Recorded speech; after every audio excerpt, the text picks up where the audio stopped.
Picking at 29 at the end of the first, they were a team that a lot of people, I think, just slotted an edge into consistently.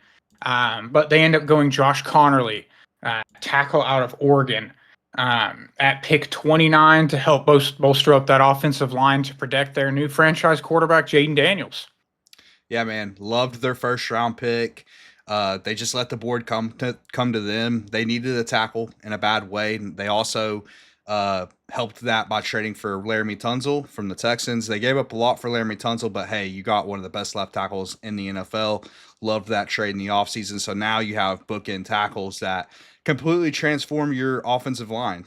So loved the Connerly pick. Again, we've talked about this a lot, man. Protecting your young franchise quarterback is one of the most important things you can do as a franchise. I know that as a Colts fan with Andrew Luck, we didn't protect him, and it seemed fine in 2013 when you're drafting Braun Werner, but it's not fine because eventually it'll catch up to you. Yeah, and it did. It tragically did. And honestly, his play style, RG3's play style didn't help, but I mean, his was kind of a freak thing that ended up happening, but a similar thing where he didn't have the best offensive line in front of him in his early days in Washington. So yeah, completely agree. Love the pick of taking Connerly at 29, not forcing, the edge pick there. I love the idea of after trading for Laramie, you have your starting left tackle in Laramie Tunsil. So go get your starting right tackle because they have Brandon Coleman is slotted to start there right now and technically still listed as a starter. I think we'd be surprised if Connerly didn't beat him out in camp in this off season for that starting job. So in one off season, you get both your starting tackles for your franchise quarterback, which is pretty solid. Exactly, man. I mean, they're having one of the best off seasons, not just with the offensive line. They also attacked receiver. They went out and traded for Debo. Yeah. So they what they did was Dakota. They didn't make a mistake that some teams make. They think, okay, we got to the playoffs last year. We got to the NFC Championship. We must have a good roster. They're smart enough to know, well, they didn't really have a good roster. What happened was that they hit big time on their rookie quarterback in Jayden Daniels, and they're not resting on their laurels. They're saying, listen, we know we still have holes on this roster. We're going to go out and fix them. And they just made a great offense much better in the offseason. So I am very intrigued to see the step they take next year. Yeah, and trading, that's part of the reason they only have 5 picks are from those trades. So you can almost equate some of these picks to Laramie Tunsil and, as you mentioned, Debo Samuel. But yeah, taking two guys who have larger contracts as well, but doing what the Texans tried to do, in the second season with CJ Stroud. When you have your quarterback on a rookie deal, you have the cap space to play with. You do not have to pay them yet, so go get guys that can help you make a splash right now. And it helps when you also draft well. If you add guys to the draft that can immediately become impact players for you. And I think they did that with Connerly and with the second round pick with Trey Amos, a guy that kind of, again, we've talked about this over and over, this corner class that just kept slipping down the consensus board. But they take Trey Amos in the second round, who will have the ability to go in and immediately compete for one of those starting corner jobs with, San Rastill's more of a slot guy. He's a good player, but he excels in the slot. So you kind of want him there.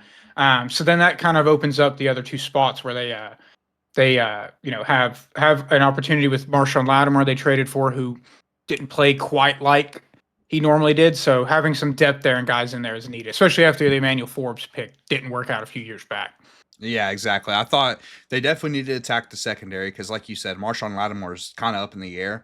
That was another aggressive trade that they made that I thought was Yep. good process at the time. But listen, corners have a pretty short shelf life, man. They don't last that long. So getting a young guy in there that can compete for an outside corner position is definitely a good move, especially at the end of the second round when. Man, at the end of the process, dude, I was seeing Trey Amos mocked towards the end of the first round. Yeah. So you got a guy that some people believe was a first round talent, and at the end of the second, at a very important position, man. We talk about outside corner is one of the most important positions on defense. So love that pick as well. I mean, you got two highly impactful players at highly impactful positions with your first 2 picks, and like you said, when you make these aggressive moves trading, hitting on the draft, the few draft picks you have is going to be critical. And doesn't guarantee these guys are going to be hits, but they had good process at least in the draft and have set themselves up for another great season, I think. Yeah.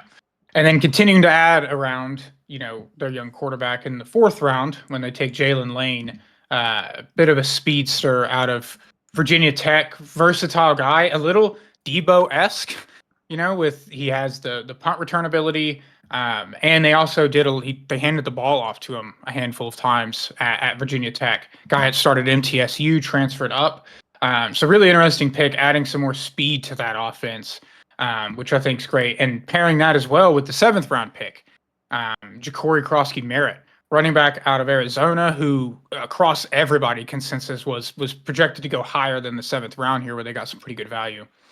Absolutely love the Jacory pick, man. In the 7th round, this is a guy that was highly productive in 2023, had a 92.7 PFF grade, scored 17 touchdowns in 2023, but got hurt in 2024. So that's why you saw him slip in the draft. But I mean, just a guy that we like and follow in Dakota. Mike Renner had him ranked as 83 overall player, and you're getting that in the 7th round.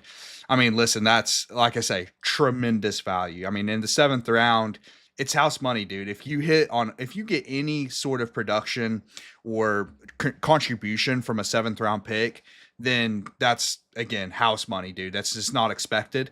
And they brought in a guy that I think can compete for reps in that running back room, dude. I mean, coming into the draft, what was their most common draft pick in the 1st round? To me, it was Amarian Hampton. We saw that constantly. One of the biggest positions that people thought they would target. But listen, taking a guy in the 7th round, I mean, that's why we're kind of the mindset that you don't need to draft running back that high, because you can get a guy like Jacory in the 7th round who could become a solid NFL player and contribute, and then you get the luxury of taking Josh Connolly in the 1st round instead of reaching on a running back. So loved that pick, man. Tremendous value. Yeah, they don't force the running back. You're right. Yeah, that was honestly probably the most common there towards the last few weeks, when after the Chargers signed Najee and he just people stopped having the Chargers draft Omari, and it then resulted in, if he was there at 29, and honestly, Trevion Henderson started getting mocked there a good bit too, even if Omari went before that. So I love the fact they didn't force the running back pick there, because personally, I still think Brian Robinson is a solid running back. In terms of like the drop off compared to other teams that don't have one, I feel like you didn't need to like be that desperate, to upgrade there. But to your point, definitely need the depth and rotational pieces, because Eckler up there in age played pretty well last year for all things considered. But having another guy in there to compete and rotate dudes through in Cliff's offense is great. And pairing that with Jayden Lane's speed on the outside, with Terry McLaurin and Debo Samuel. So they've got an incredibly interesting offense there in Washington now that looked pretty bleak a few years ago. And they take Kane Medrano, linebacker at UCLA, in the 6th round, incredibly athletic guy. Ran a 4.46 at 6'3", 222. So really athletic, not super productive. He had some decent stats, but one of those guys that's been in college for 6 years, so it's always kind of breakout towards the end. We've seen a lot of those drafted in this class though, because of the COVID year stuff. But a guy that could come in and also start competing for some jobs there. Frankie Louvu and Bobby Wagner kind of have those locked up, but you need the depth there. Bobby's up there in age, so love that value for him there. I would say one thing I'm surprised that they didn't draft is a tight end.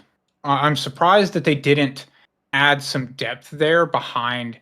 I know they drafted Ben Sinnott last year maybe. So maybe they're just not ready to move on there. But I expected that was one of the sneaky picks for me at the back half of the 1st. Obviously, the tight ends were gone by 14. But in my mind, if when we originally thought Warren would go 1st and Colston would come after, if Colston was there at 29, I love the value for that. But yeah, and that's another thing that we saw mocked at times, but that obviously didn't end up playing out. No. But I agree, they could have probably taken a tight end. Also, going back to the running back and offensive line thing, they're also smart enough to know, hey, listen, it doesn't matter what running back you bring into the room. It doesn't matter if you don't have a functioning offensive line. Yep. And And again, it's just I'm really impressed with how they took this offseason, because a team that just was a game away from the Super Bowl, a fairly close game too, away from making a Super Bowl, dude, you could have easily said, "Oh man, we're just we're a player away, or we're a flashy running back pickup away." But no, they said, "Hey, we need to rebuild this offensive line in a massive way before we go ahead and make a big splash at running back, like drafting a Travion Henderson in the first round." So I thought the process overall for the offseason for the Commanders was fantastic, man. Yeah, and they are in fascinating position now in a division that is, has the reigning Super Bowl champs that we'll get to, but they look poised to come back really strong in Jayden Daniels' second season. Um, they had one intriguing UDFA signing, Ja'Cory Brooks, receiver out of Louisville, who was at Alabama and transferred there. A guy that I think most would say are kind of surprised when undrafted, but they pick him up as a UDFA to bring in to compete for some another depth piece at wide receiver for that offense. Um, so with that in mind, what would you say is your favorite pick Man, for the Commanders? I'm gonna go Ja'Cory Croskey-Merritt in the 7th round, man. I just All think right. that dude has a ton of upside for a 7th round pick at a position that, like you said, Brian Robinson is solid, but Austin Eckler's getting old, so they're gonna at least need some depth in the running back room coming up. And I just love taking a guy like that in the 7th round instead of forcing it in the first 2 rounds. So Perfect. Yeah. I feel like my consistent thing has always just been the value guys. So I'm gonna go Amos. I love the I like it. Connerly pick for what it's worth and taking a tackle and not forcing running back or whatever there at the end of the first. Um, but I love the Amos value. He was a guy that started to get mocked, especially to the Bills. Yep. They're at 30, who consistently kind of had every corner starting to get mocked to them before Hairston started to gain traction there. So getting him kind of towards the tail end of the second round, I think is just great value for a guy who could come in and immediately work, to get some reps. So love that. If you're new, we look at Renee Bugner, a guy on Twitter, does composite draft scores. So he takes Yes. basically like 20 of the most known, writers out there, whoever that grade drafts, and he does a composite score to kind of give it like a GPA, and then ranks them. So we've been using that as a reference for each team. Where did the Commanders come in at? Middle of the pack, which I think says a lot about their draft, man. I think people loved the players they took. They didn't have a lot of picks, and also I think that's a bad way to grade drafts. We're not grading this year, but if we do in the coming years, then I would like to take into account the fact that they got one of the best left tackles in the NFL with some of this draft capital that they didn't have for this draft. But they came in at 19th. But also we've said many times, Dakota, on this show, that a lot of these drafts ahead of them are just really good, and a lot of the drafts behind them are just really good. It's just a lot of good drafts this year. And the Commanders are another team that, listen, I think they had a great draft, man. With the few picks that they had, I think they nailed it. Yeah, I agree. I do think they're getting hurt by just not drafting in volume. It seems like a lot of the classes, again, this is across all these different people that grade. And I think a lot of people just take a lot of value in having more picks. But I think the guys they got are all really interesting pieces to help continue building around their new franchise quarterback. So that is the Commanders 2025 class.